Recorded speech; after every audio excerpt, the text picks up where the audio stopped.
Greetings, YouTube. Hope you don't mind the hood. I'm a little chilly at the moment, doing the whole Jedi Master look, I guess. Um, my job affords me a fair amount of time to think. Um, and one of the things I do is I think about my YouTube channel, the videos I'm going to make. Um, I ponder RPG topics and politics and, of course, personal and philosophical points of view. And some of that is just kind of like, peeling another layer off that ogre onion and try to figure out what's on the inside. And I had a thought pop into my head recently. And the thought was, if you don't deal with your problems, someone else is going to have to. And I'm not making that statement as a threat. It's not like there's someone standing behind you with a bat in their hand waiting for you to screw up. No. What I'm talking about, the fact is, if you don't handle the problems that you personally have, there will be ramifications that will make the lives of others more difficult. And they will, unfortunately, get stuck taking up the flack because you're not. And I have caused those kinds of problems, and I have been the person that has had to deal with other people's problems because they were not handling it themselves.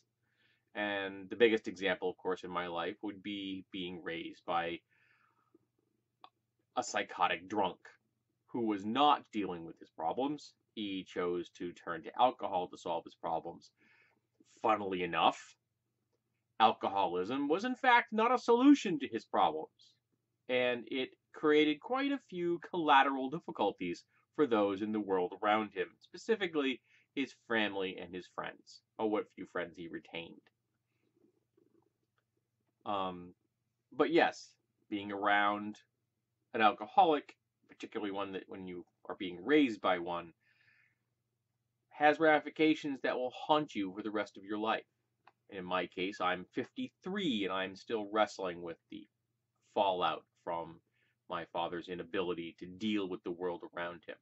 Now, this doesn't discount the fact that he was an addict and that itself is, a form of problem that plagues people and has a life of its own. I understand that.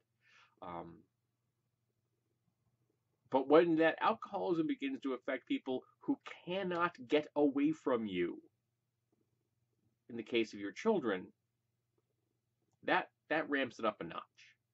On the other hand, because of my mental illness, that my anxiety, my depression, and my PTSD, I know I have made the lives of others difficult because I was not dealing with my shit.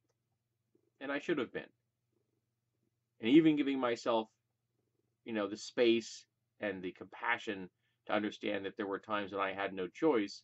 There were times when I began to understand what was going on, and I still didn't deal with it because it was hard. That wasn't an excuse, nor can it be in the future. Once you become aware of something, then it's your problem. Then you have to deal with it. And I didn't, and I hurt people. And that wasn't right. Now, some of that hurt was very minor. It was an inconvenience. And some of that hurt was much greater.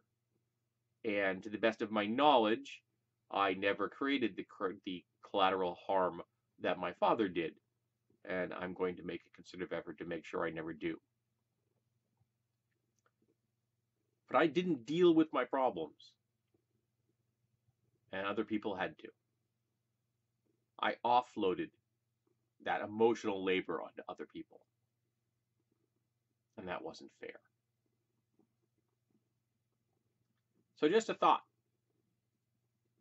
Try to solve your own problems if you can. Get help when you need it. That's what therapists are for. That's what doctors are for. That's what friends are for, and family members. Well, I hope your family is, at least. Reach out to them. Ask for help, advice, a hand to hold, a shoulder to cry on, an ear to listen to you rant and rail. But try to do less harm. let's move forward and do better.